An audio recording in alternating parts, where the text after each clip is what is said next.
Hello friend, ঘি রোজ যদি আপনারা ঘি খান তাহলে কি কি উপকার পান এবং এটি রোজ ঘি খাওয়া কি ভালো নাকি খারাপ, আজকে সে বিষয়ে আলোচনা করব।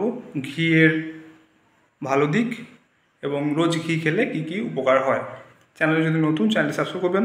চলুন শুরু করা যাক। প্রতিদিন ঘি খাওয়ার স্বাস্থ্যগত উপকারিতা অনেকখানি রয়েছে।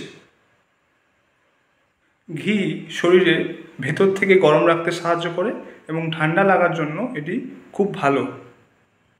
নাক বসে গেলে আটকে থাকা নাককে খুলে দেয় এবং নাকের ছিদ্রে যদি একটু ঘি রাখেন তাহলে এটা সংক্রমণকে প্রতিরক্ষা করে। ঘিতে থাকা ওমেগা-3 ফ্যাটি অ্যাসিড প্রদাহ এবং জ্বালা পোড়া কমাতে সাহায্য করে। এছাড়াও এটি বদহজমের সমস্যা কমাতেও সাহায্য করে। বাত এবং জয়েন্টের ব্যথা কমানোর জন্যও এটি খেতে পারেন। ঘিতে থাকা ভিটামিন, মিনারেল, অ্যান্টিঅক্সিডেন্ট রোগ প্রতিরোধ ক্ষমতা বাড়ায়। দূষিত পদার্থ শরীর থেকে বার করে দিতে সাহায্য করে।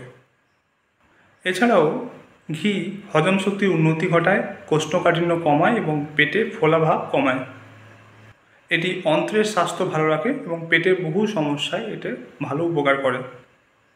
এছাড়াও আমাদের ত্বক, চুল এবং চোখের স্বাস্থ্যের জন্য ঘি খুব ভালো উপকার করে।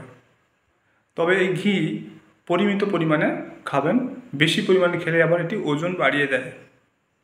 তাই প্রতিদিন 1 চামচের বেশি ঘি খাওয়া উচিত নয়। আজকে জানলেন যে ঘি খেলে কি কি উপকার হয় এবং ঘি কতটা পরিমাণে খাওয়া উচিত। যারা রোজ ঘি খান অবশ্যই জেনে রাখুন ঘি এতখানি উপকারিতা রয়েছে। আজকের ভিডিও এই পর্যন্ত। চ্যানেলে যদি নতুন, চ্যানেল সাবস্ক্রাইব করবেন, ভিডিও ভালো লাগলে লাইক করবেন। Thank you for watching.